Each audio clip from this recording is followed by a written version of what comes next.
darkness of future past, the magician longs to see. One chance out between two worlds. Fire, walk with me. Just what you are. Welcome to the Cinematic Void Podcast. Cinematic Void is a cult film series that hosts screenings in the Los Angeles area as well as virtually. I'm your host, Jim Branscombe, and joining me as always is... Hey, it's Nick Vance, Paranormal Futures on social media. You can find Cinematic Void on the World Wide Web at cinematicvoid.com as well as YouTube and all major social media platforms. And with that, man, it's already 2025. It already feels like it's been 10 years and it's only been January. So how you been doing? I'm good. We are at the end of January now. And this episode will technically be coming out in February. True. So, well, you know. Yeah, it's been a fucking month so far. We thought we were going to podcast every week, but, you know, the world's been nuts and we're rolling with the punches here, Jim. I know. I feel like, you know, when everyone's like, oh, it's a new year, we're going to start everything fresh, and then just like chaos ensues. You know, I did make I made an effort. No New Year's resolution, you know? Mm-hmm. All the new people at the gym, you know, nobody likes this shit, right? No. If anything, if I'm doing anything new this year, I'm gonna give it a couple weeks first. I think it's a good way to approach things, because it's like, I feel like it's just weird when people like just dive in like January 1st, everything's gonna fucking change. Changing my whole life. And it's just I'm waiting until February 1st. That's right. I mean, because like, honestly, give it some time. You know, it takes adjustment. Like, just because the calendar flips or you have to put up a new calendar doesn't mean you're a different person. You may think you are, but no, you got gradual. I don't do New Year's resolutions. I used to set goals and stuff like that, and I don't even really write down goals anymore. I just like, it's hard enough to fucking exist. Why put pressure on that? Just be real. But it doesn't feel any fucking different in 2024 so far. But there's been a lot of crazy shit that's happened. And I don't know, man. What have you been up to, if anything? Like, because, I mean, obviously you're projecting a fuck ton and doing all that shit. And you've also done me a really good solid, which I'll talk about a little bit later, for January Giallo, where you went and looked for something on a film print. Something that no one else would have done for me, but because you're my friend and I abused that friendship, you went and found me a shot from Paranoia, aka Orgasmo, with a J&B bottle in the frame. Fuck that frame. I mean, I took him to the airport for January Giallo. You did, but you took me to Burbank. Fair. What have you been doing? Surely you've had a more exciting life than I have. How about you? Well, we already mentioned you taking me to the airport. You took me when I went to Denver. I went to Denver for January Giallo for the first week. I actually went I went and like co-hosted a screening in Denver before actually doing the first January Giallo screening in LA, which I don't think I've done that before. Usually I have the first LA screening and then I go, but like, it just, timing made sense. But I went to Denver and hung out with Teresa from Scream Screen and Keith Garcia, who's the artistic director of the Sea Film Center. Like, had a really good screening of Torso. I want to give a shout out to Teresa, who was kind enough to drive me around to visit a bunch of filming locations for the movie Over the Edge. Sick. Which was really cool. All in Aurora, Colorado, which I believe is famous for other things too. Although, like, when we was talking about it, I almost said Aurora, Illinois, and I'm like, why am I saying Aurora, Illinois? It's because, like, I think that's where Wayne's World took place, was Aurora, Illinois. Nice. So I don't know. Not that it has anything to do it, but like, Denver was fun. It was fucking cold. Did some record shopping. Ate some really good vegan food. Had a nice time. Like, you know, like, Denver's doing it really well, their January Giallo screenings. I think they had really good attendance, like, all the way through. The following week, I went to Boston, or the Boston area, and did a screening at the Coolidge, that's the only venue. I go every year for January Giallo. I always go to the Coolidge. Since I've started doing, like, the traveling, like, the organizing the, what do you call it, like, nationwide screenings, I've always gone to the Coolidge. And shout out to Midnight Mark, who's always a great host. I went a couple days early and went to Salem, And the day before I flew out is when all the fires were getting crazy in LA. Right. We definitely know people that had to evacuate at the different spots. But, like, I think for you and I, like, that's probably the closest a fire's ever gotten was the Runyon one, right? Yeah. Since we've lived here. And, like, 'cause, I couldn't see it from where I'm at. Like, I had a couple people call. It's like, hey, you should probably pack a bag in case, like, you have to evacuate. It's like, well, I'm already packed because I'm going to the airport in the morning. But, Right. but you sent me a photo where you could see the fire in the background behind the Capitol Records building. Like from here, yeah. Yeah, that shit looked crazy. But then, like, there's that, what they call that fire app that everyone had to download it. I'm just gonna cheat. Watch something. Yeah, Watch Duty. So everyone in LA now has this app after, like, all the shit that's happened, or most people do. But, like, the thing about the Runyon fire, and I had to explain this to people because people are like, are you okay? Is the fire going to get to you? It's like, what basically prevented that fire to getting to where, like, Nick and I live at was basically the 101 freeway. Like, it was like the barrier. Because they had to evacuate, like, Hollywood proper. Right. Because of that shit. Like, it was scary. Like, we've had big earthquakes, we've had fires, we've had other things, and, like, obviously going through 2020 and the lockdown and all that shit. But, like, I don't know, it was really fucking eerie that night. I went out and walked because I moved my car closer to where I live at for two reasons. One, because I was driving to the airport in the morning, and two, in case I actually legit had to evacuate. And, like, I think my plan is, like, I evacuate, I was just going to go to the airport early or something shit like that. But I don't know, man. It was weird. But and it's fucking tragic because, like, lots of people lost their homes, lots of damage.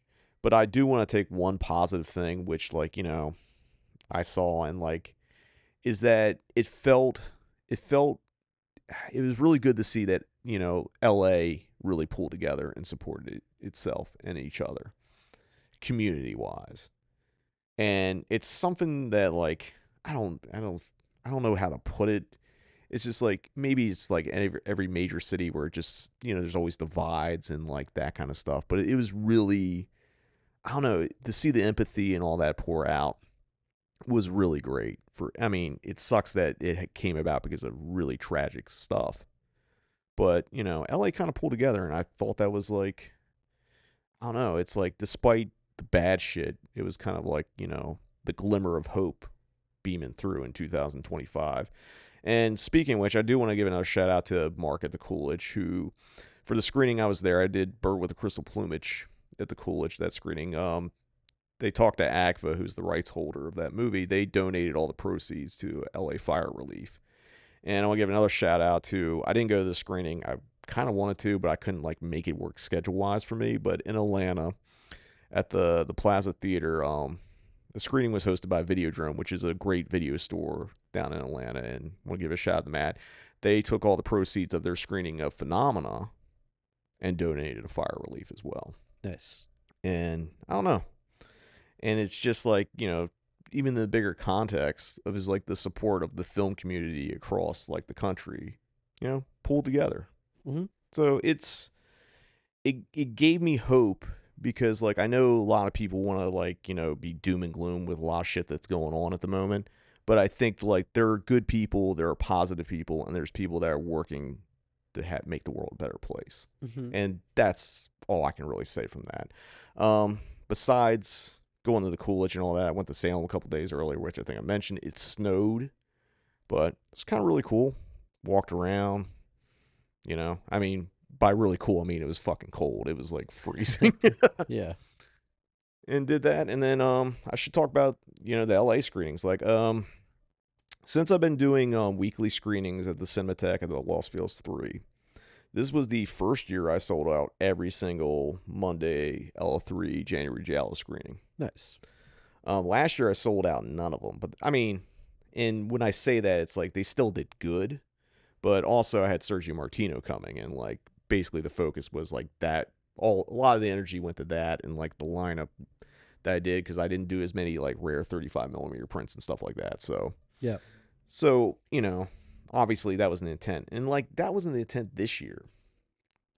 I just, like, I put together a lineup that, like, I thought was good. It was things I hadn't played that I been wanting to play and like have had on the docket before and just didn't play.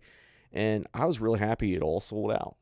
And, you know, obviously Bird with the Crystal Plumage in 35 is going to sell out. And that print looked great. Cool. Did the Bloodstained Shadow, which was an Italian language print.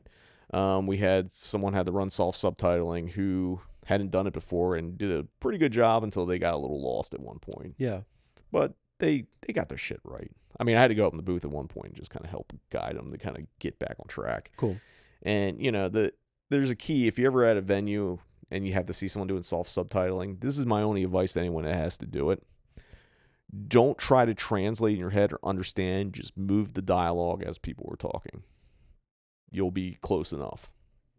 If you try to translate as you go, it's like the whole metaphor of like chewing bubblegum and walking at the same time. Mm-hmm. Can't do two things at once. You just got to press the button when you hear someone talk.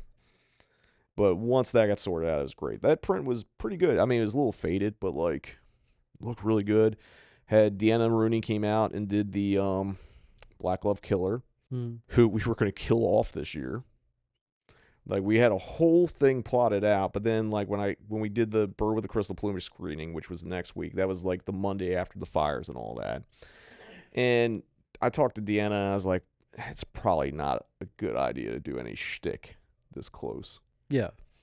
And also I didn't know what kind of crowd it was going to be because like, you know, depending where you're at LA, you were either evacuated, you could have lost your home, or I didn't know what crowd to expect. Yeah. And, like, the Cinematheque had canceled a bunch of screenings. I mean, some of them, like, they had to cancel the ones at the Arrow because the Arrow was in the evacuation zone.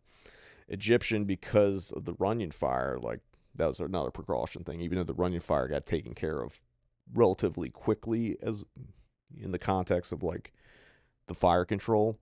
But, like, there was a bunch of award season guest stuff that was lined up, and all that shit got canceled. Because, obviously, you're not going to have, like, a movie star coming to a screening while there's a national disaster going on.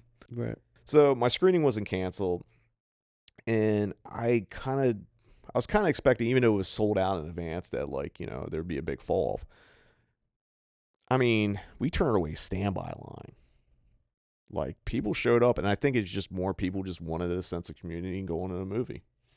So instead of doing shtick and being goofy and like doing the whole thing like, oh, the Black Glove Killer's dead, here's this detective and all that stuff. Just kind of gave a speech about community and, you know, shouted out like just did like Mark and Matt who donated like proceeds to LA with their January Giallo screenings, and just kind of thanked people and just like, you know, reminded people have empathy. And it was a really good screening. Did Orgasmo the next week, aka Paranoia, which was the one where I was like, hey, can you find me a frame with a J&B bottle? Yeah. Which wouldn't have been that hard because it's in 90% of the movie. It took a while, goddammit. Okay. But you found the main one I wanted, which was her outside with the weird fucking duck pottery thing. Nice. So you found the fucking cherry one. And also know it wasn't easy because it was an anamorphic print too, so it's going to be a little stretched. Totally. But like, for that screening, so we had been doing... So what happened, and I started, during Bloodstained Shadow, I clapped when the J&B bottle showed up on screen. And then people started doing every time one would show up. That rocks. So in Bird with Crystal Plumage, there's J&B.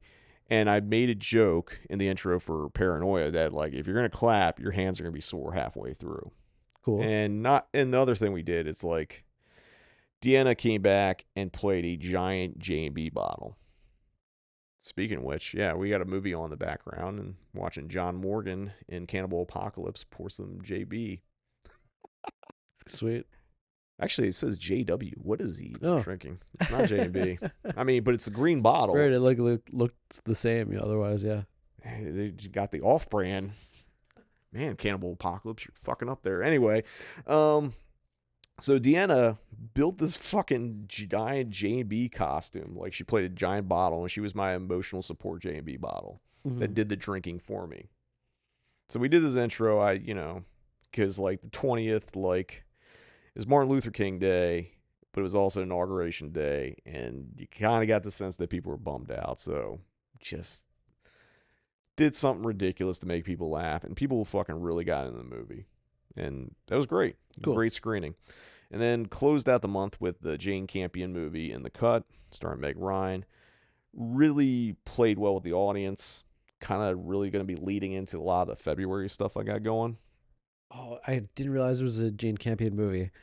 Curious. Is it the one that Patrice O'Neal is in? He's in it, yeah. Oh fuck, man. Now I really need to see it. Yeah, he's in it. Damn it. And he's great in it. Patrice is in it. It was just another case of a film selling out, and I just don't want to be. You don't want to be I don't want to be that guy. Like, I don't want to take away from even just like the standby line if someone's going to get in or something like that. It makes me feel bad. So as much as I want to be there, sometimes I'm like waiting for my schedule, waiting for things to line up, and it's just like, fuck, sold out. All right. But there's plenty of other things, and I know you're on the docket for something in February, so Totally. which is it's a great one that you're going to. I was gonna say there, but yeah, Patrice is in it, and I was talking about my March lineup, which I'll talk about in a little bit, and like I mentioned, like Gaspar Noé, and I forgot that the DP on In the Cut was Dion Beebe, who's Noé's guy pretty much. Sweet. And like there's a lot of like, I don't want to say Noe-isms because I don't want to act like Jane Campion doesn't know how to make a movie, and I don't want to be disparaging like that. But like there's something in the Dion Beebe like cinematography that's a very trait of his. Like even in the Argento movie he DP'd, The Car Player, you see some of that shit. Yeah. What is it? The camera's flipping upside down? It wasn't flipping so much. It's like what they were doing in The Cut. It was like this weird rack focus, like half focus, where half the frame would just go out of focus, and then like, but you like they were just in the focus on the fly. It's a really unique thing. Okay. It's not a technique for everyone. And I do want to say the print looked really good, except somewhere along the line, a projectionist had an oopsie on, I think, reel 3 or 4. Giant fucking emulsion scratch down the middle. And what called attention to it even more, it was the only scratch. And it was for the whole entire reel. Yeah. And I was going to ask you, like, and just because, not because you've damaged prints or anything like that, but like, what is it that causes something like that specific? Is it just like, is it threaded wrong? Is there just something in the gate that's catching it that they're not catching? And meaning that maybe but you are saying like this occurred before we got the print. It was before we got it. Wasn't happening live. This has already happened, and someone probably hasn't mentioned it on a print report, which means like it's just going to keep going out that way. And that's the thing, right? Is like well, you definitely don't always, you don't find every big scratch like during the print report either. So like that's you just a lot of times you just note that something is scratched. Now when you do come across, a 10-foot scratch, 10-foot green scratch, like you make note of it for sure. Yeah. But to answer your question, yeah, it's misthreading, it's stuff like that. Like depending on the projector, the misthreading can happen in a variety of ways. Because I was gonna say, like, sometimes you get them when they get like prints get plattered, and like that's usually platter prints can usually, if it could fuck up the whole print, but it was just specifically one reel. Right. Yeah. And there's no. And that would definitely be from a misthreading. Or, well, I don't want to say definitely, but that would typically be from a misthreading. Yeah. And the thing is, right, is like it can happen, and I'm not saying that this happened in this instance. I'm just saying, for instance, when you scratch the film before it gets to the lamp, then you end up basically seeing the damage occur like almost on screen as it's happening. But the likelihood of it like scratching before it gets there is pretty low. And usually if it's something like that, the projectionist would usually catch it, turn off the fucking lamp house, stop and like rethread, like, but like to minimize the damage, like, because like that's just standard protocol. Sure. But you look out and you see a scratch. A lot of times you're not going to think like, I mean, I definitely go like, let me make sure I'm not making that scratch. Yeah. Especially if the 2 reels before it didn't have a scratch. Yeah. It would make me go, that would instantly make me go, let me make sure I'm not doing that. Yeah. But, I mean, but that's how that happens. It was right on the changeover, and like it didn't look like, it wasn't even the deepest of green scratch. It was like kind of yellow at times or whatever. Like, and it kind of like, it looked like it got, I've thought a couple times it was just going to get better, but it was the whole reel. And because it was a dead middle. Oh, wow. Yeah. I'm trying to think of like what in the middle of the, like what would be in the middle of the frame that would just like scratch it like that. I mean, it can happen. There might have just been something, like, I don't know, but like, it was just weird because like, because I'm not a projectionist, clearly, but I know enough about it. And like, And like shit like that distracts me. Like anytime I see platter burns, like my mind goes into like, you know, all this stuff. And it's like, I think Sam was projecting. Sam's a great projectionist. And like, yeah. and it's like, this definitely happened before we got it. Mhm. And I don't know if it was on any of the print reports or whatever, but like, it was just so wild because I was like, damn, looks pretty good. This is a pretty good print. Yeah. It's just like one with just a giant fucking scratch. Crazy. But I mean, but great screening. Like, you know, a lot of, I would say like, actually for most of these, maybe not Bird. Actually, I think a good grip of the people hadn't seen Bird with the Crystal Plumage either. Okay. So it was a lot of people showing up, and it was like their first time watch. Sick. And it's fucking great. And that's what I want. And, you know, it was really great to be able to sell out all of January. Most of my February slate's already sold out. I got one show as of this recording that isn't, and it's going to be close. And if I don't sell it out, that's okay. Yeah. Because it's gonna overperform for what the movie is, which is 2 Minute Warning, which, you know, one of my favorite Universal disaster movies about a football game that's not the Super Bowl because the NFL wouldn't sign off on it. Nice. I mean, I don't know, man. You know, obviously some of them were like pretty obvious like things that should sell out, like Crash. Doing Cronenberg's Crash on 35, that's sold out. Right. Looking for Mr. Goodbar. I've been wanting to screen this for a while, and it's just like, now that the Blu-ray Ultra HD Vinegar Syndrome releases out, I'm sure there's going to be more people that want to check it out. That's sold out. Tammy and the T-Rex sold out. And I think it's probably... Is Goodbar on film? Everything's on film in February. Nice. It's going to be 2 months straight of just everything on 35, which I haven't done anything like that in a while. And it's like, I always like to play film. Who's the studio on the Goodbar? Paramount. Okay. So I think they got a couple archival prints. And like Tammy is a print from the Academy. It's the R-rated cut. Like we actually played that.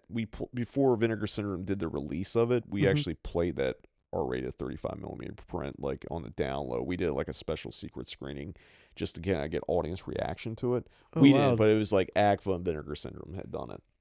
Was it in the tiny room? It was in the tiny room. So Spielberg. Spielberg. Cool. Spielberg, rest in peace. That little theater used to Wait, be. what was the other? If that's the Spielberg, what was the other one called? It was the Wriggler. The Wriggler. Which was named. Crazy. I forget what that guy. It was a name donation years ago. Mm-hmm. And because like the reason why the Spielberg is called the Spielberg, I think like Warner Brothers, one of the studios donated it in Steven Spielberg's name. Yeah. I don't think Steven Spielberg had ever set foot in that theater once. Totally. I mean, when when I was managing Egyptian, I think Spielberg had only been there once when I was there. Mm-hmm. And it was like, I think he introduced a face in the crowd or some reason like that. Okay. Nowhere near the Spielberg. Right. He was in the big house. He was in the Wriggler. So the reason why I ended up doing Tammy, so I was messing around. Because February is the anniversary month of Cinematic Void and turning 9 this year. I usually do something like Valentine's Day related. And like I wanted to do 2 Minute Warning because I've been always wanting to do it right before the Super Bowl. And always right before the Super Bowl, not after, just in case something happens and then the screening becomes ill-timed. If it happens first, if I show it before it happens, it's fine. Because I've had some bad luck with these kind of movies. Fuck. Where real life is mirrored art a little bit, unfortunately. But I don't know. I'm not trying to put something out there, but you never know in this day and age. But, I always try to do Valentine's themed movies. And, like, I had a couple different things. I actually had a backup if I didn't do 2 Minute Warning, which would have tied in more with a month and probably made more sense. I think my backup was going to be Play Misty for Me, Clint Eastwood starring, directing movie with Jessica Walters. You ever seen that one? No. So it's really good. And, like, it probably would have made more sense to do that and just kind of tie the month together. Because everyone's, like, looking at it like, what the fuck's the theme of this month? Yeah. But they're all kind of... They deal with love and romance and that kind of stuff. Yeah, you just threw everybody off the trail with the 2 Minute Warning. Yeah. And then it makes them look at the rest of the month and be like, what? So, but if you look at the other ones and the themes of the other ones, it makes sense. Although I can't really, with this series, can't really lean into Valentine's themed for a lot of reasons. Right. Because some of these get really fucking dark. Tammy doesn't, but Tammy does, I guess, get a little dark when someone like gets his brain put into an animatronic dinosaur. Yeah. I mean, I guess that's dark in a way. But for January Giallo, I had another film I wanted to play. And the print was at the Academy. And the Academy had all their slots filled for January. so I couldn't book it. Wow. But they said we still have slots for February, and I was just like, you know what? And I just like I remember that print was there. I was like, let's see if we can get it out. And we did. So it's Cool. like, Hell yeah. so I mean, as of right now, like selling out 7 of my first 8 screenings of 2025 is not too shabby. So do you want to share what was the Giallo title that you didn't screen? No, because I might play it next year. Okay, curious. Okay, So right on. and I think what I have to do is just I have to book January a little bit earlier. Cool. Now the other thing is like the lineup I came for January Giallo. It was my backup lineup because I think I already talked about it on the January Giallo episode we did where like was working on getting a guest, which was going to dictate a completely different lineup setup and everything, and that didn't happen. So it's just like okay. So I just kind of went with a bunch of like things I've been wanting to do and just haven't done yet. You know, I know we got episode 100 coming up, and you know, we could wait and talk about March then, but I figure like that's going to be a special episode. It's not going to be about current shit. It's going to be about the past and the foundation thing. So I guess we'll go ahead and talk about March and what's coming up in the void. I do want to say March is also going to be the return of the Cinematis movie. Going to be doing a new season. Some of that's going to be on YouTube. Some of that's going to be Patreon exclusive. More on that in the forthcoming weeks. So whatever social media platforms you're following the void on, you know, keep your eyes peeled if that's of interest to you. But I've done a soft kind of like announcement for March, and the only reason why I haven't done the full on like on, you know, plugging away is because like there's one movie that's not fully confirmed, but it's like the easiest of them all. Okay. It's a DCP literally, and it's just like I don't know why this distributor hasn't gotten back yet. It's probably be like, oh yeah, sure. That's all it really is. But I can talk about it because like it's not like it's not going to be confirmed. Cool. It's not like it because all the hard ones got taken care of pretty easy. So for March, I'm gonna be doing a thing called Mind Melters. March Mind Melters. Ugh. Hell yeah. I don't know. I was trying to think because originally I was going to do something called March of the Dead, and it was going to be zombie movies. And like I just started looking at the lineup, and I was like, "There's the J&B bottle, by the way." Oh yeah, there we go. It's There we official. go. Now it's official. That's you're like, how can you podcast and watch something at the same time? It's like we got to keep ourselves entertained while we talk. But anyway, so I was going to do this zombie thing, and like I had a lineup, and I just wasn't feeling it. I just thought it was like mediocre. Mm-hmm. And I was like, I don't want to come out mediocre after 2 really strong months.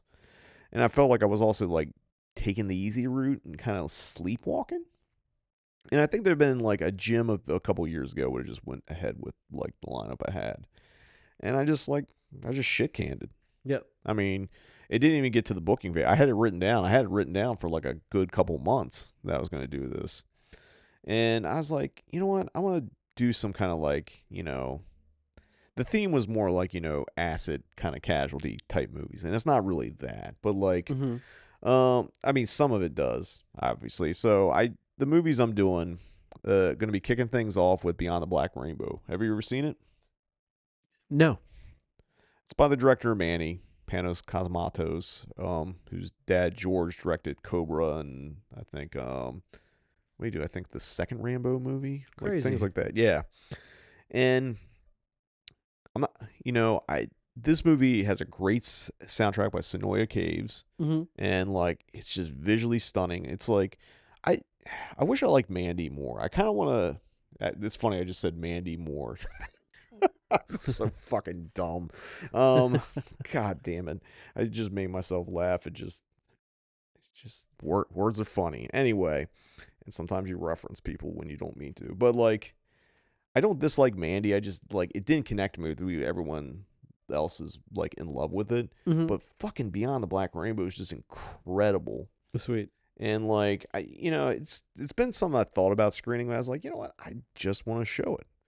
So that's going to be first, and that's going to be in 35 millimeter.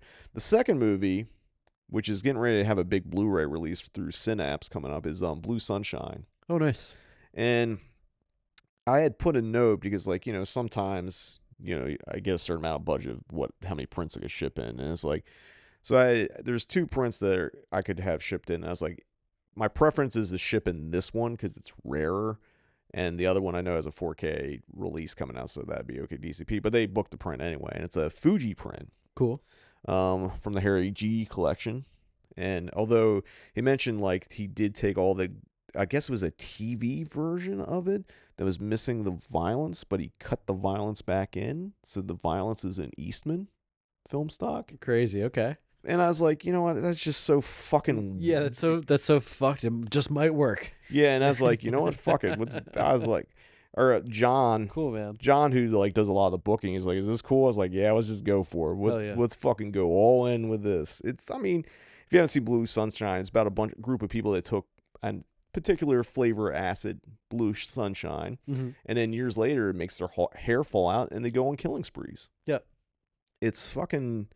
It's actually really cool, and it was like one of the kind of, I don't want to say, Cronenberg's actually mentioned that like when he made Scanners, he was kind of, you know, inspired a little bit by Blue Sunshine. Not, I think just maybe just some of the violence and kind of like the edgy, like, you know, political ties to it and that kind of stuff. So like I really love Blue Sunshines by Jeff Lieberman, and also directed Squirm and Satan's Little Helper and things like that. Nice.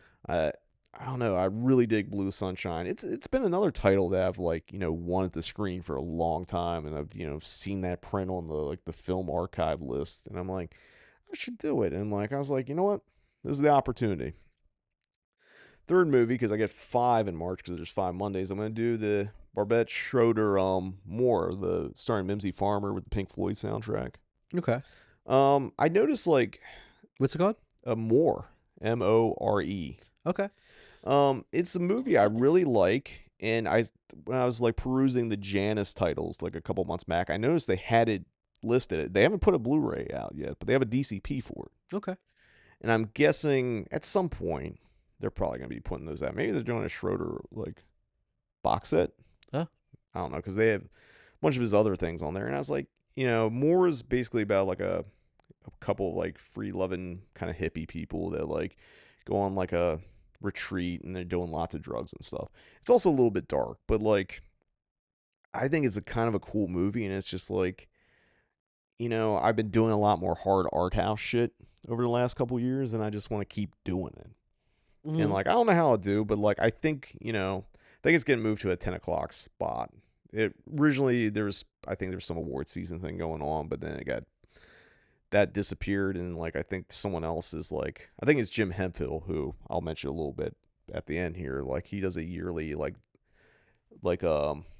St. Patrick's Day time screening, so they're giving him the 7 slot, which is fine because I think like actually More is a movie that plays better as a 10 than a 7. Okay. Just by the nature of like, you know, the drugs and the Pink Floyd and all that. I'm really excited to see that with the crowd and have people check that out for the first time. The next Monday is going to be my first time I'm showing a Herschel Gordon Lewis movie. Okay. Guy did Blood Feast and Color Me Blood Red and that kind of stuff. I've never shown any of his movies, and I think partially because like I don't know who would come out to him. Yeah. Which is a fair point. Like, you know, it's like he's beloved horror icon, but like it's also one of those things that like because of the nature of those movies, like who the fuck's gonna come out to him? Mm-hmm. And like, you know, their mileage will vary on like how enjoyable they can or can't be. But like I'm doing the movie he made called Something Weird, which is the movie that the company Something Weird named themselves after. And it's about like a guy that has like psychic abilities that, gets horrendously, mutilated or has his face damaged, and he meets a witch who grants him a new face, but she has to pretend to be his girlfriend. Yeah. But when people see the witch as his girlfriend, they don't see the witch, see his normal person. And there's also like a serial killer subplot, and it's pretty wild. It's a kind of got some drugged out imagery in it. And I saw someone had a print of it, mm-hmm. and it's like on AGFA film stock from the 70s, which means, or 60s, which means like just to kind of go over like how like all film stocks before like outside Technicolor, when they stopped using Technicolor and stuff like that, Fuji, Kodak Eastman, and AGFA, they all fade and lose color as they, through the chemical process, but they all fade differently. Like most film stocks or most like film prints were struck on Eastman, and when they start to fade, like they just turn red because they lose the other color pigmentation. When Fuji film stock fades, it kind of turns a little purple or blue and actually holds its color a little bit better. And when AGFA fades, it kind of gets a little brown. but it still maintains the color. Like that's just like, as whichever like, photo dye or whatever's in the film stock fades. Like it just gives a different thing. And like Agfa and Fuji actually hold up and look better because they don't look fucking pink when they fade. Like a lot of when Eastman really fades, you know what I mean? Yeah. And it's like, I don't know. It's probably not gonna have a big crowd, but it's like I kind of just want to do it for me, and Yeah. kind of just want to just like, I've been doing this for 9 years, and like, as cool as it is to sell out like practically the first 2 months of a year, it'd be a disservice to like myself and the people coming to screenings if I don't take chances and throw things out that no one else is playing. I mean, it's called Cinematic Void for a reason. Right. So I'm actually really excited to check that out. And then to close out the month of March with the Mind Melters, doing my very first Gaspar Noé movie. Oh wow. Fuck yeah. And going to be Climax, So good. which, there's some drug things in that. And like that That- movie, when people saw that in the trailer, I think there's a lot, like most people like remember the Beyond Fest screening of it because we did the premiere of it. I think it was opening night one year, and I can't remember which year it was. Maybe it was. I definitely worked that night, and like Nikolai came out for it and was super excited. And I knew about Gaspar at the time, but like I didn't care. Mm-hmm. But I care. I fucking care now. Yeah. God damn it. So I mean, if you're not projecting, come watch it, man. Yeah, man. Especially with a crowd. Well, that's one in particular. I urge everyone to do this. Actually, I don't. I don't encourage this at all. But I've always wanted to eat some mushrooms or take some acid and hit play on that movie, and then because I figure like it's kind of 45 minutes in when the fucking shit just goes bananas. Yeah. So it's kind of like when your trip really starts kicking in. I don't know if it's a good thing or a bad thing, but it's definitely like the movie's made for it. Yeah. We are not condoning or or like I don't know, man. Yeah, you get it. It's whatever you do in your homes before showing up to the screening, that's your business, not mine. But if we have to call the fucking ambulance on you, please know you will be named. I don't know. No, Yeah, bro. we will mock you. We will mock you if you can't handle your trip. Anyway, but that's March, and I don't know. I'm really excited for it, like personally, because it's just like I feel like it's like within my wheelhouse, but outside of my wheelhouse. Yeah. And that Get out of your comfort zone a little bit. yeah, it's like I don't Climax is a relatively new movie, and I've done them from time to time, but like Yeah.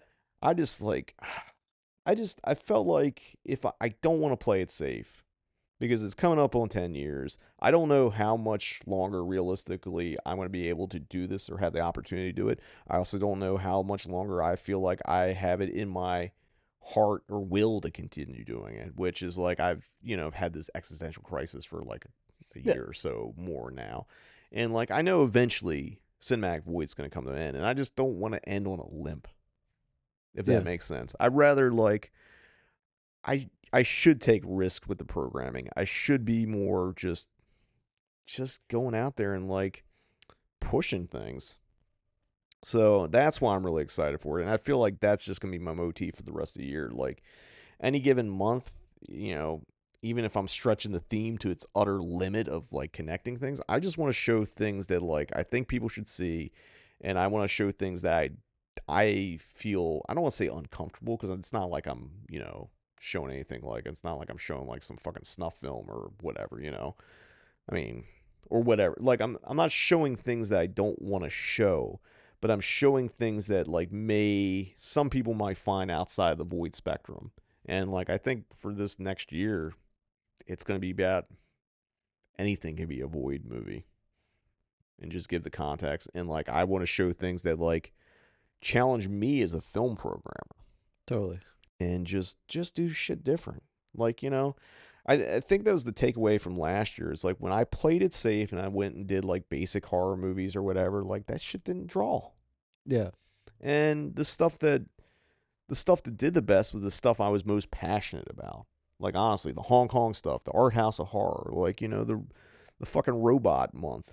Like, obviously some of those were like, predisposed to do well because of what the movies are, but like Sure. I was stoked for it. And there was a couple months where I did programming where like I was just okay with it. And I can't be okay with it. I have to be, if I'm not all on board, all in, then why the fuck am I doing it? Because there's plenty of other people that would love to be like in the spot when I'm doing it and picking movies. No holding back, full on, full tilt cinematic void for 2025. That's my message. A couple more things before we wrap it up here. I do want to mention a shout out. Got a shout out in the latest IndieWire for the Virtuosity Q&A I moderated with the director Brett Leonard. Was unexpected. Jim Hemphill, who I already mentioned, who does a lot of commentaries, does a lot of Q&As for the Cinematheque and the New Beverly and across town. Like, you know, one of the great, like, you know, writer, film criticism, film reviewers, moderators of Q&As. Jim Hemphill is a really fucking great guy. Director? Absolutely. He was a writer-director. He directed a movie called The Trouble with Truth with Leah Thompson, which is really great. Definitely check it out. Like, you know, but Jim's also a really nice guy.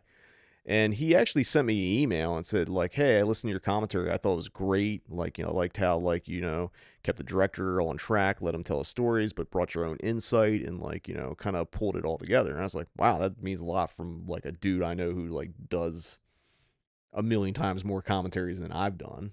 Hell yeah. And then he's like, hey, I, you know, gave you a mention of the fucking IndieWire thing. And that was great. And then, like, people at Vinegar Syndrome, like, saw it and they're like, yeah, we're going to definitely have you do more. And, like, obviously that means you and I are going to be doing more because we've done a couple. We've done Mindbenders and Redneck Zombies. But, you know, maybe we'll get some prestige ones, too. Not to say those movies aren't prestige, but you know what I mean. Yeah.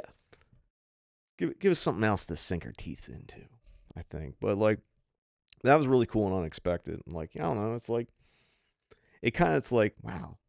It's a reminder that, like, what I do is not in a vacuum. Yeah. Because, like, you know, doing commentaries, doing YouTube, all this stuff, it's like, it's, you know, it's all in support of, like, the screening series. But, like, sometimes it reaches a little bit bigger than that. And I got to keep that in mind and, you know, just be grateful for all of it. And, you know, grateful to do this podcast with you whenever we decide to do it. On whatever schedule we have, which is not a schedule that anyone that does a regular podcast would want to do. the free form schedule, as it were.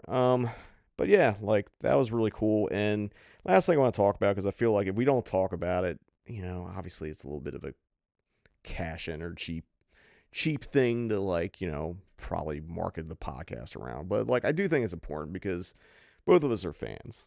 Oh, yeah. And, you know, it's the passing of David Lynch, which I know a lot of people was like, oh, you know, it was really bummed. It hit people in a different way.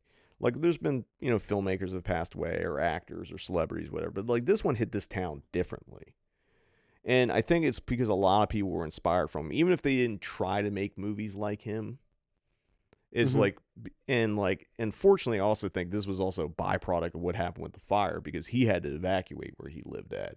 Yeah. And it was known that he had emphysema, and, like, I'm sure the smoke and all that wasn't helping shit. I'm not saying it was, like, completely related because, like, but, like, yeah. It's kind of like you have this horrible tragedy going on in LA, and then you lose one of the most iconic filmmakers ever, like, right on top of it. But, like, I don't know. For Cinematic Void, I've only shown one David Lynch movie, which was Eraserhead when I did an ill-fated, like, midnight movie series at the Arrow. Like, I think it was back in 2019. Yeah. I only did, like, maybe 4 of those. And, yeah, like, the only time Eraserhead doesn't sell out. Yeah. Well, you know, but it was a different time. Like, yeah, totally. But, you know, it's wild because, like, I'll probably never really play David Lynch movies for Cinematic Void, but I don't really need to because it's not really a Cinematic Void. I it's mean, like, even before now, you know, everybody else is taking care of it already. Yeah. You know, and it's like I would like to, and I would love to put it in the Void context, but, like, you know, we're all influenced by David Lynch. Everybody knows. You know what I mean? It's like you know keep in mind it is Cinematic Void, and there's just no void. You know, no disrespect to the man, but there's no void of David Lynch screenings, and there certainly won't be any now. No, it's like, I mean, this one thing I saw around town is like, and, you know, I know on one hand some people look at it as like, you know, it's like capitalizing, but on the other hand, it's like if someone wasn't showing David Lynch movies in town or across the country, someone was going to do it anyway. You know Yeah, what I mean? it's not even, you know, in this instance, I wouldn't even say it's capitalizing. It's more like, It's celebrating. yeah, it's, well, it's, you know, as much of it as big as Lynch is, you know, there's still people who haven't seen Wild at Heart, who haven't seen Blue Blue Velvet. Velvet or something, you know, Lost Highway, and so it is a perfect opportunity to celebrate his work. I mean, So the fact that like the Cinematheque, and I don't even talk about Cinematheque, but I've seen it across the country of like screenings selling out right and Totally. left, is like, dude, like selling out like Wild at Heart at the Egyptian and like Blue Velvet and like at the Arrow and like just rerunning them and keep selling out. Oh, and yeah. like Egyptian seats like or sits like 515, Arrow seats like 420, and selling out in instants. Oh yeah. And like I know like as we're recording tonight, like L3 is showing Wild at Heart and Blue Velvet, and those are all sold out. Yep. And I think it's like some people are going to celebrate and honor the man's career. Also, it's probably people like, well, I've seen the outpouring of like what people think about him. Sure. It's Go catch up on what you missed, and and you know, go see Blue Velvet for the first time. You get your fucking mind blown. Exactly. And like the thing I say, and I say this every screening now, is like there's no better way to seeing a movie for the first time than seeing it in a movie theater. Yeah. And the fact that there's people who might have been on the fence who just like, I'll go see it. Like, because they're going to see it, it's going to open their eyes and like open their palate and all that kind of stuff. And like, I think that's Lynch's legacy, because like, I know for years people were like, oh, he's just weird and this, that. It's like, I hate to tell people, but like, David Lynch doesn't think he's fucking weird, or his movies are weird or confusing or anything like that. And they're really not. They're very spiritual in a way. And if you pay attention and you understand films and language and you understand the films he loved, they make a hell of a lot of sense. Yeah. And like, it's just maybe not as like, candy colored or whatever. Like, it's just, it might not be very on the nose, but it's all there, it's not as confusing, and I don't know. It's just like, because like filmmakers like Lynch, like there's not gonna be another one like him. There's been people that have tried that just like keep trying, man. But I think the reason why I worked for Lynch is because it was just his authentic self. Right. He was able to balance all these different. People go, oh, he's weird, he's this, he's that. But the people that try to imitate could never find the balance he did between those different worlds and make it authentic and his own, like David Lynch did. No, I mean, it's even down to like when he played roles or acted. Like I watched some on YouTube the other day, and it was like his acting roles, and apparently, and I can't remember the name of the movie, and I should have wrote it down. Maybe you can look it up as I'm babbling on here. But he was in a movie just as an actor with Isabel Rossellini, who was his longtime girlfriend for a while. They did a movie, and like he was basically cast because when like they were auditioning other people, they're like, this doesn't feel authentic, doesn't feel natural, and they auditioned her with him. It was like, this feels authentic. So he got cast in this movie as her like, love interest in a movie he didn't direct, mind you. He was just acting in. He was hired just as a pure actor. And I saw some clips to it, and like, even in those little bits of things, like you could see like how much he cared for her, like organically. You know what I mean? Mm-hmm. And like, it was just, so this movie's called Zelly and Me, and I've never seen it, but just seeing the clips was just like, I don't know, man. It was seeing a different side. It's just like, he's just a genuine human being with compassion and heart. And I mean, also, like, if you look at all the outpouring things that came out, outside of a few dickheads, like, because it's internet clout and people like have to be contrarian when they don't need to be. It's been outpouringly positive, and people just singing his praises, just how nice and great he was. Like, all the actors he worked with, no one had a bad thing to say. Totally. Like, across the board. In fact, people are like, he changed the way I approached acting. He changed my career. He changed my life. Like, oh yeah, it's been all of that. Like from Laura Dern, Amy Watts, Kyle MacLachlan, just like everyone. Like Nicolas Cage, he's like, I only did Wild Heart with him. Just told how profound that experience was, and I think that's just like, it's very rare where you meet someone that's just authentically comfortable with who they are. Mm-hmm. And like, I don't have the exact quote, but I just remember when Spielberg mentioned, he's like, it's like I was really honored to have him play, John Ford in the Fabelmans movie. He's like, I have one of my favorite directors playing one of my favorite directors. And that clip was going around. I hadn't seen the Fabelmans, and now I kind of want to, because like him in that role was like, he's just so great. Like, obviously there's part of it's like, it's just clearly David Lynch being David Lynch. Right. But there's just something about it. And like, even when he played Gordon Cole in Twin Peaks, like, even though it's like, it's a goofy, almost comic character, there's a sweetness and empathy and like, I don't know, there's just something else there. Mm-hmm. Where it's like, yeah, it's easy to like, kind of like, look at it as like, it's just goofy shit David Lynch is doing. But like, I think authenticity is just a really rare thing in this day and age. And like, he was an authentic one. And like, the filmmakers of his ilk, they're not really around it. Like, there's John Waters, I know he was supposed to have a movie he was going to make again, but like, John Waters pivoted his career to like books and speaking engagements and that kind of stuff. Mm-hmm. There's John Carpenter, who obviously is more genre based, but like, he's just playing concerts with his kid. Well, even outside of film, like when you lose people that are like larger than life, this is similar. The first person that comes to mind when I think of David Lynch passing away is David Bowie. Yeah. It's just like when we lose, it's I don't know, it's wild, in this day and age of like social media, like it's when someone like David Lynch passes away, like it's wild. Yeah. It's wild to see the outpouring. Like it's almost overwhelming, really. And it was the same thing happened with Bowie. Because like, it's like art does have a profound effect on your life. Mm-hmm. Good or bad. Like, whether it be music, movies, literature, fucking, I don't know, podcast. I don't know if anyone's mourning when a podcaster goes, but like, I'm pretty into some podcasts. Well, I'd be sad when I'm being a little facetious here, but I'm just saying, like, art in general, like, be so sad when the guys from Cumtown die, the fucking outpouring on like the tier. The Stav is like 500 pounds. All right, I don't know where I was going, but I'm just saying, like, when people make art that's very profound, even if you don't love it or like, I mean, like the thing is, and we'll talk about it a little bit in rewatch. Listen, is like Twin Peaks: The Return, which was like a really, I don't know, man. I'm just gonna save it for that because I got more to say on that. But like, you lost a filmmaker that like.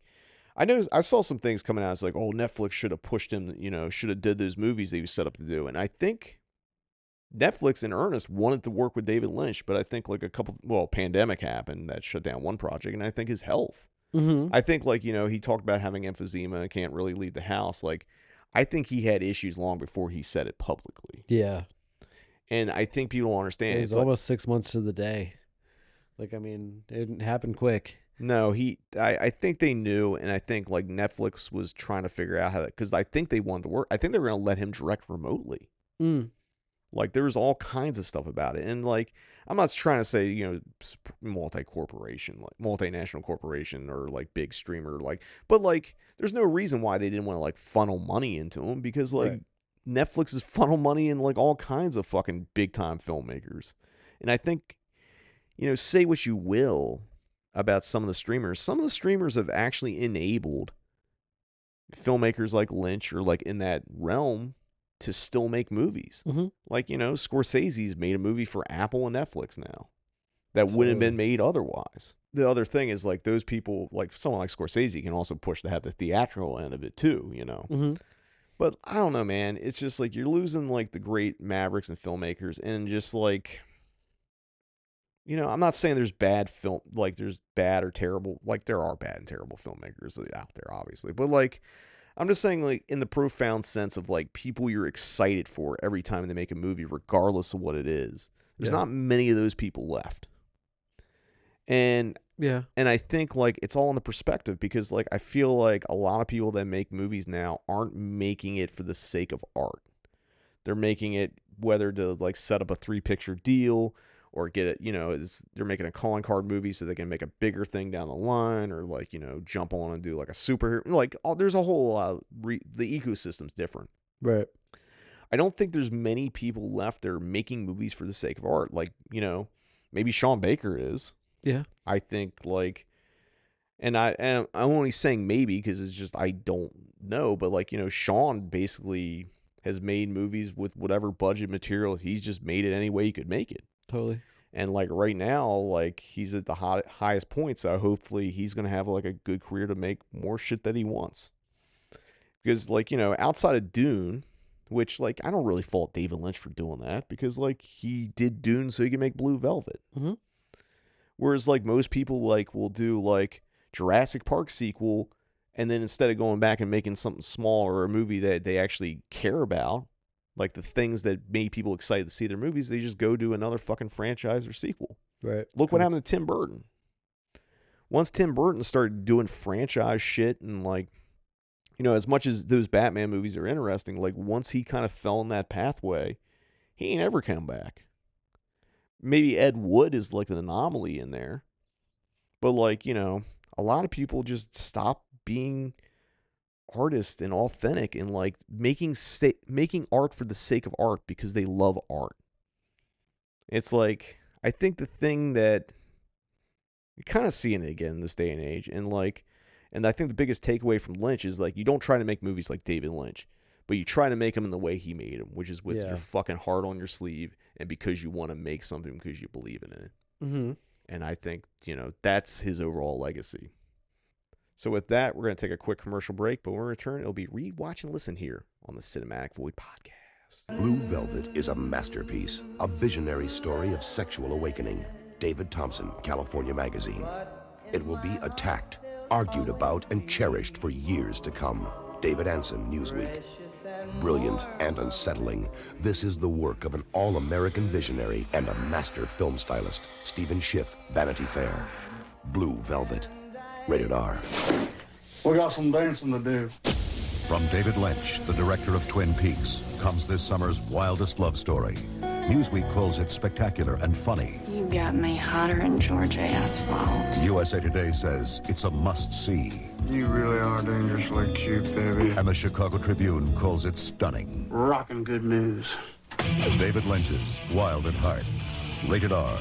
Starts Friday, August 17th at theaters nationwide. Terrible tragedy. Next Sunday, murder was just the first step. Who killed Laura Palmer? Now, the curtains open again. From the start, you can follow the trail of clues, of crimes, of cheating hearts.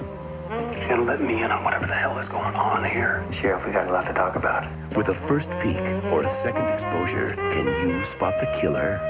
Everyone will be talking about it. Twin Peaks. Next Sunday, Twin Peaks. Welcome back. It's now time for on the Cinematic Void Podcast, where we talk about all the things we've been reading, watching, and or listening to since the last time we recorded a podcast. Nick, I know it's been a while, so we might have some lengthier read, watch, and listens here, but why don't you go ahead and drop yours here on this little pod ditty here? Or not. I've been busy. But I've been grabbing these Ben is Dead magazines, which I think I talked about before, but they're like kind of indie rock related, like zines from the 90s, but they're kind of more like cultural, and then it's just like a bunch of like indie rock ads, and they do also talk about music and stuff, but it's just like, I don't know, I find them very interesting and like just a very like a relic of their time. So I think there's like 30 issues or something. I only have 2, but I'm trying to collect them all. And I'm tempted to just read them from cover to cover, like without even like jumping around. Oh wow! Just like, to going really all just in. take it in, But yes, that's what I've been reading. As far as watch goes, I went to see Honora last night, so I actually went out to the fucking movies. Holy shit! Which is cool. So Sean Baker's Honora. Everybody knows you loved it last year. Maybe your favorite movie of the year. I definitely thought it was great, and I was happy to find that this one's got such a bigger push, I guess, obviously just being neon. I don't know. Have his films been neon before? Like, I mean, No, I think this is his first movie with neon, but then A24 has done like like Red Florida Rocket and Red Rock and a Florida Sure. Project. Yeah, so I don't know. He's obviously he's not that. Don't get me wrong. He's not that much of an independent filmmaker. You know what I mean? Like he has some decent backing, is what I'm saying. Well, no, Matt, I think he's I don't know got how the financial situation works. no. but- I think Neon came in after the movie was done. Okay.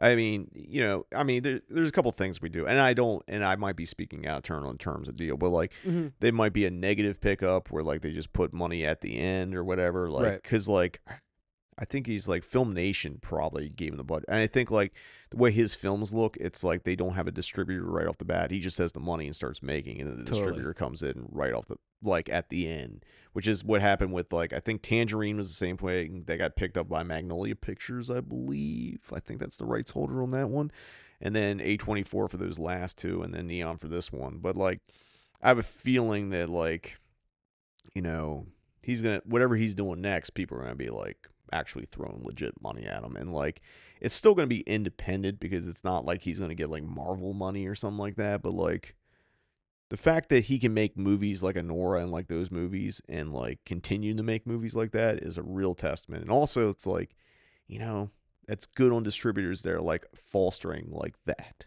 You know what I mean? I'm hoping that his next film doesn't change because of his like maybe he's gaining some popularity here. I was happy that Anora was just more Sean Baker. You know what I mean? Like it was like the thing that makes Anora so great is that it's everything about it is it's a Sean Baker production. Like through and through, his fingerprints are just all the fuck over it. And it's I don't even mean to even like turn this into like a big ass like movie review, but like real talk, man, fucking Anora ruled. And like the thing that rules about all Sean Baker's movies are that these are all real people. Yeah. And the grime in these films, and it's like maybe it's real people that you don't want to fucking know, but they're real. These are real people nonetheless, right? He gives a fuck about like people of all walks of life, and it's a rarity. And like this goes back to what we were talking about with David Lynch, and it's like I hope Sean like I think Sean can only be Sean Baker. I think you may be right there. And another filmmaker I think of that like has like a lot of like their personalities interlocked into it is like Wes Anderson. And like I don't love every Wes Anderson movie, but like sure, but he can't help but be Wes Anderson. Exactly. And like whether I like it or not, I'm actually happy dude is his authentic self. And like I just thought about it as we're talking about, but like Sean can only be Sean, and like I don't see Sean taking the money and doing like a fucking like Jurassic Park or Star Wars. Like, I'm sure like the money would be tempting on some level, but I think his authenticity wouldn't let him do it. And I think like he's got his own stories he wants to tell, just like David Lynch had his own stories to tell. Totally. Like outside of like, Elephant Man and Dune, Lynch pretty much just made whatever the fuck he wanted. Mm-hmm. And like, but even with the Elephant Man, it was like he had a producer, Mel Brooks, that like allowed him to like be himself while doing it. Totally. Dune's the only like really odd one out if you think about it, but like even Dune has a lot of Lynchisms in it. But I don't know why we're talking about Lynch again. We're talking about Sean Baker, who's a terrific filmmaker, and like I'm excited to see what he does next. And like I feel like he's going to get an Oscar out of it, and I know like that probably that doesn't mean something to a lot of people, but like I think like for someone like him on his level of like the films he made, him getting an Oscar kind of gives him the clout to keep making the movies he wants to make. Totally. And I think that is the most fucking important part of it. Right on. I also just saw The Girl with the Needle, directed by Magnus von Horn, and I guess Mubi picked that one up. And I forget, it was maybe someone else was putting it out initially. I can't remember the story, and it doesn't matter to me currently right now. I just want to say that I really like this fucking movie a lot, and it's dark and fucked up, and it's amazing. So if you have an opportunity to see The Girl with the Needle, it's playing near you still. I highly recommend checking I it wanted out. to. I actually wanted to go see this, and like I know it was playing at the L3, and I just Mhm. like sometimes it's just like I can't bring myself to like. It might still be around somewhere. It might be playing in Burbank or something, you know? Yeah, I think I might. I definitely want to check it out. And I also just saw A Different Man. So I'm trying to. I'm all new stuff. I mean, that's good. I actually, I'm trying. which is another movie I actually really want to see, and like I think we didn't we play that one too. Yeah, I think we did. We did. I think we had like the main actor. Sebastian Stan, because he was also Yeah. in The Apprentice. Oh, okay. I think he got nominated for The Apprentice, is where it is. But Gotcha. anyway, But yeah, different man's cool. Just kind of a, I don't know. Some people are kind of calling it like it's the substance for the fellas, you know. It's a substance for the fellas. And you know, it's like, you know, it answers the question like, what if the substance didn't have the fucking carpet from The Shining? What if the substance didn't piss me off? There you go. But yeah, so that's about it for watch. And then listen, I after the last episode we did where we did our top for the year, I listened to so much music from last year that it made me never want to listen to music again. So I don't have anything. I don't know. I just been like sitting around listening to like old shit like Lifetime and I don't know, old country music or something. I don't know, man. Anything but new music, basically, for the moment. Has any new music actually came out? Not that I've at least paid attention to. Maybe Yeah. something. You know, the month is almost over, but you know, I just celebrated a year of Indifferent Stars, the Double Life EP that came out last year. So we're working on our new Follow-up. EP. So I'm excited for that. You've played me at least some of the roughs, like Yeah. because you haven't done your vocals and second guitar I yet. don't have anything to talk about. Well, I'm just saying. I'm excited for when it comes No, out. just meaning like I don't have words for the record. Oh, okay. I don't have anything to talk about. Oh. So the record's never going to be finished because I just sit in my apartment and hope nothing happens to me. You'll get the record done. Like I mean, you'll have that's going to come out this year eventually, and the other record you're on that I'm on too will probably True. come out this year. We Yeah, at least man. have a band name now, so Yeah, look at that. we're making progress I'm here. going to have 2 records come out first quarter this year. I think that'd be cool. I Yeah. think, and you know, the record we're on just got mastered fairly recently, and it sounds fucking great. So Fuck yeah, dude. So I don't know. I'm excited for that one to come out, but we'll talk more about that when that's a reality. Mm-hmm. So I guess for me, my rewatch listen, I'll start with Read because I actually read a book, although it's a book that I've had and I put down last January because January Giallo ended, and the book is Italian Giallo in Film and Television by Roberto Curti. It's a really great book. It goes like way deep, like before like the popularized like beginning of Giallo and all that. Mm-hmm. It's really good. And like as I was reading it, it actually hit on 2 movies I was screening this year, which was Orgasmo, Paranoia. Tight. It's talking about all the Roberto Lenzi, Carol Baker stuff and like the kind of 60s Gialli, and then got to The Bird with the Crystal Plumage. So I was reading that on the plane when I was going to Denver and Boston. And before I forget, I meant to mention this earlier. When I was in Boston, I also saw the homie Derek Millen from Detours. Shout out to Derek. Fan of the show. Good dude. Nice to hang out with him for a little bit. Hopefully next time I'm in the area, we hang out a little bit longer. But it's good to see Derek. I meant to mention that earlier, but shoehorning it now on this read portion of Rewatch. Listen, for watch, I watched one new movie, which is Conclave, because it was on Peacock. Cool. And and someone referred to it as All the Pope's Men, Mm-hmm. like kind of like that kind of vein, conspiracy stuff. I liked it, and I didn't hate. I rated like 3.5 on Letterboxd, and like I guess I wanted something more out of it. It has a great cast. Ray Fiennes is in it. Isabella Rossellini, going back to David Lynch, she's in it. John Lithgow. God, it actually has a really fucking great cast. But like, I liked it. Is Lithgow the villain? Is there a villain? There's kind of a villain, but like it's all cardinal. It's like trying to elect a new pope. Yeah. But and then just like the kind of like backstabbing and all that that goes into that kind of stuff. And like I'm sure that there's Catholic movies every year. That's kind of odd. it's always big business. Yeah. But it's also, then none of them are pedophiles, so. Is that this movie?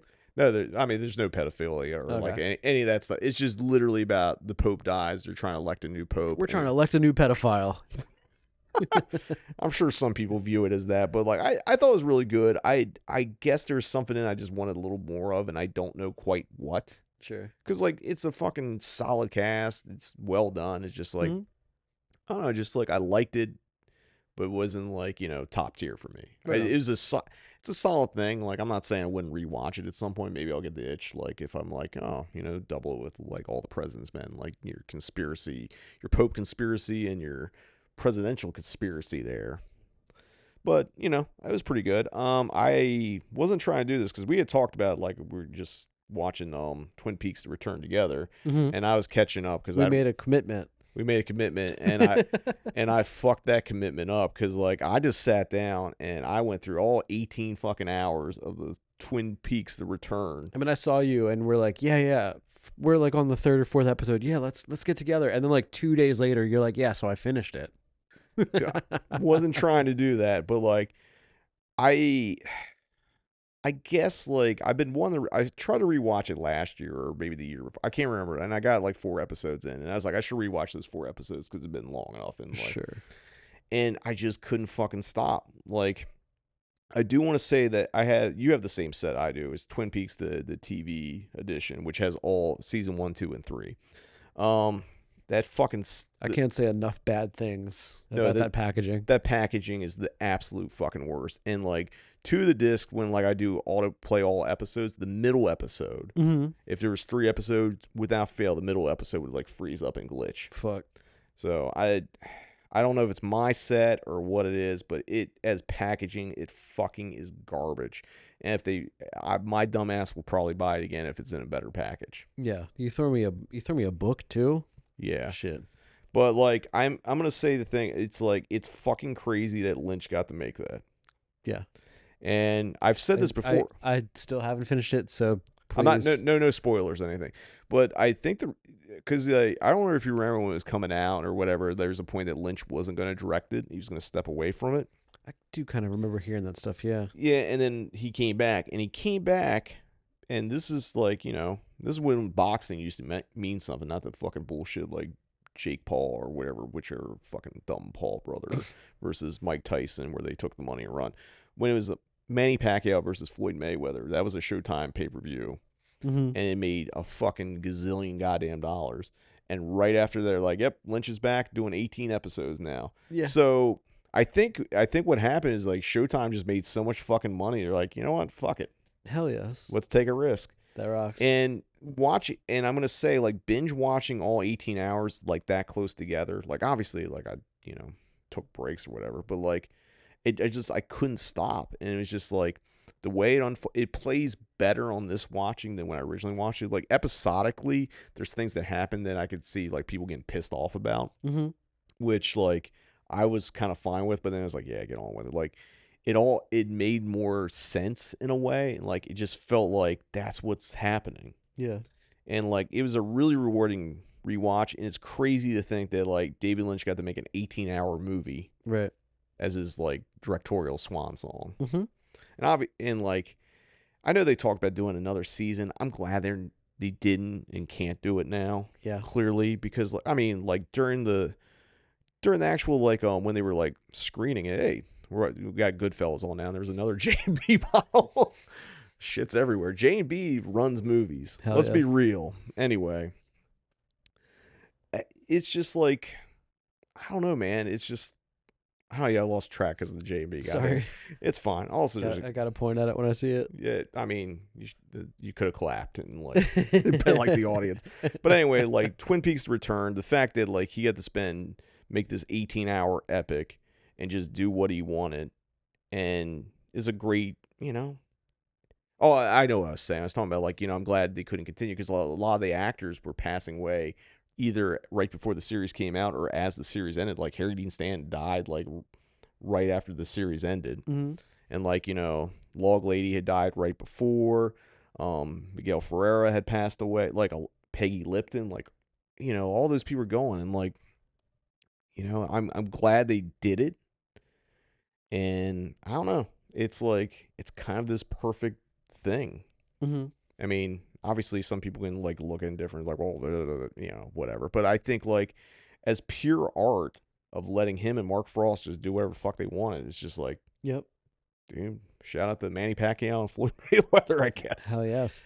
The other thing I watched that I'm just gonna know, I mean, it's been January Giallo, I've been watching Giallo films, but like, I do want to mention this new Blu-ray 4K release by Def Crocodile. I like how I spelled it, like it's Def Jam or Def Jux or whatever. It's actually Def as in DEAF, but I think I just fucked around and spelled it that way. It's a movie called Field Day, which is a German animated movie where all the characters are cats. Mm-hmm. And does feature Mario Ardolph, who is a German actor who's in a ton of Giallo films, including Bird with a Crystal Plumage. He does one of the voices. It's a cat Giallo. It's an anime cat Giallo. I saw this fucking probably 10, 15, man, goddamn, probably like 20 years ago with Bruce Holacek. Mm-hmm. We watched it, and like my main takeaway is like there was like a cat sex scene in it, and we ordered pizza, and the pizza guy showed up right when that was happening. So just like, I was like, fuck, what a bunch of weirdos or whatever. But like, the new Blu-ray looks great, and like it's really cool, and like I don't know what I mean, it might be something for January Giallo in the future, just to do something different. Like, it's definitely got some Giallo tropes in it. I think I pulled a screen cap where the cat's like, all these murders are sexually motivated or like something like that. It's like, yep, Giallo. For listen, 2 records that should have been on my top list for 2024. One I hadn't listened to when we were recording, and I listened to it afterwards, like, I fucked up. The other one I thought came out the year before, and had I realized that I would actually put it on the list. The one that I thought came out the year before, but actually came out in 2024 was Uncle Ass and the Deadbeats, the Nell Ora Blue, which was like kind of their Giallo theme record. Like, I wouldn't say it's like Giallo. I mean, musically, it's maybe not 100% like Giallo, but they had like Edwidge Fenech and Franco Nero and people like that do voice work on it. Oh, wow. So there's like, all Italian dialogue, and it's a really great record. Like, they're actually playing here in February, and they're playing, I forget where they're playing at, but it's like one of those sit-down theaters. I might grab myself a ticket and go see that. Nice. I mean, it's like 2 days before Helmet, so who knows? Who knows if I want to go to 2 shows in the same week? That's asking a lot of me. Have you ever seen Helmet?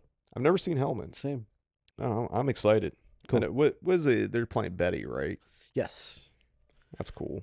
I mean, so I had ordered a Helmet hoodie Mm-hmm. earlier, like late last year, and it never shipped. And I was like, yo, what's up with this? Like, oh, they didn't have it, so they just refunded me. So Crazy. they have it at the show. Obviously, I'm probably going to have to pay more because it's going to be at the fucking club, and they have to do those like merch markups to pay the venue or whatever bullshit. Yeah. But I want to get that goddamn Helmet hoodie because it was like Helmet, but it was a zip up. So it's like Helmet was like split up. So it's like Hell and then Mit on each side. So I don't like pullover hoodies. I'm not a pullover hoodie guy anymore. Yeah. Like zip up. I was like, that is sick. I need that. And then they didn't have it. And now hopefully they have it at the show, so I'll get it. So that's my motivation to actually go see Helmet, is to buy a fucking hoodie. Oh yeah. And then they probably won't have it, and I'll be mad. But anyway, the other record that came out in 2024, which I'm going to retroactively say it should have been on my list, is that Blood Incantation Absolute Elsewhere. Holy shit, dude. That record just, what the fuck? Yeah, dude, it's nuts, right? It's beyond a death metal record. It's just one of the best fucking records I've heard in a long goddamn time. True. Like, I know the new trend in hardcore and metal and all that is all the guest spots, and like I feel like Blood Incantation just won. It's like we had Tangerine Dream. Who the fuck are you gonna get? I know, like, what was it? Code Orange had Billy Corgan or something like that. It's like, no offense to Billy Corgan, but like, ain't Tangerine Dream. Yeah. So they win just basically on that guest spot. But like, that record's so fucking good. And like, there's the prog shit. There's like some Pink Floyd stuff going on. There's like obviously the electronic stuff. And then there's fucking great death metal. Like, I don't know, dude. It's a fucking record and a half. Like, I saw a copy of it on vinyl when I was in Denver. I was like, well, I can get this at other places. Then when I was in Boston, I was looking at record stores, like, I'll just get it here. And I couldn't find it anywhere. So I guess I got to go to Amoeba and get it, or just order it online. I'll probably just order it online. Mm-hmm. But fucking great record. Wish I wasn't so late to the game. I don't even know when it came out. It wasn't late in the year. It's just like, I think it came out and I was just like, I just was in a death metal mode or whatever. Yeah. And just didn't listen to it. Another record which actually came out last year, might have actually made the list, is a record by a band called Porcelain. And it's self-titled. It's like, I don't want to use post-hardcore or whatever, but it's like a little bit of like, I'm trying to think how to put it. Like, maybe post-hardcore is the best way to do it. Or like, when emo was emo and not emo as emo is now kind of thing. It's kind of heavy. It's kind of screamy, kind of noise rocky. I think there's a band called Portraits of Guild or something like that. I think it's a side project of that band, and they're a metal band, but like it's just kind of like heavy alternative rock stuff, and it's really fucking good. The first song is like called Obi, is like might be one of my favorite songs of the year last year if I had heard it in time. Another record I've been listening to, but this one's a couple years old, is a band called Flooding, and a record called Silhouette Machine, which came up a recommendation after I listened to like that Porcelain record. It's like, again, it's like female fronted, like kind of noisy alternate rock, but lots of screaming and some kind of like sludge and doom metal stuff going on too. I was listening to this walking around in the snow in Salem, and I was just like, yeah, this shit slaps. Or what is the fucking term that kids use now? Because I feel like I'm out of touch. It's probably not slaps anymore, is it? I don't know, man. Slaps the last one I heard. Actually, you know what? I'm going back to the banger, banger, banger. It's a fucking banger. Just bring it back. And the last thing I listened to this on the plane. I was listening while I was fucking driving around in the snow in fucking Boston. Dark Throne, Transylvania Hunger, and Panzer Faust. Like, two of my favorite, like, Dark Throne records. I actually was listening to other black metal, too. I was listening to some early Emperor and Immortal and things like that. Yeah, because it's snow. I'm being fucking obvious and cheesy. Yeah. But, it's kind of nice to listen on. And then I probably won't listen to it again for another fucking year or so. Because that's what you do. You listen to black metal in season. Winter. I guess there's a little bit of winter. It's actually fucking cold here, so maybe I get a few more weeks of black metal in. If Puxatawny Phil, the groundhog, sees a shadow, I guess I get more weeks of black metal to listen to. Mm-hmm. But with all that said, that's going to wrap up this episode of the Cinematic Void Podcast. We did it. We've done 99 of these fucking episodes. So next one is number 100. And what the fuck are we going to talk about for number 100? Our 100 favorite movies. We'll probably talk about our origin story that we've hinted at before and that kind of stuff. And maybe rewatch and listen would be talk about some of the records and movies that were very important to us that kind of shape and molded us or something like that. I don't fucking know. Anyway, yeah, 99 down, 1 to go. Until next time, see you in the void.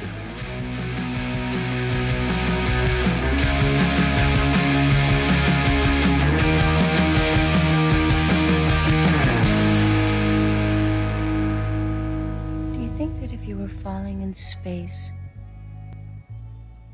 you would slow down after a while or go faster and faster?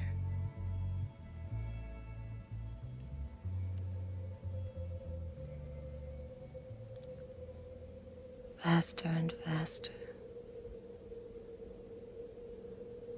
And for a long time you wouldn't feel anything. And then you'd burst into fire. Forever.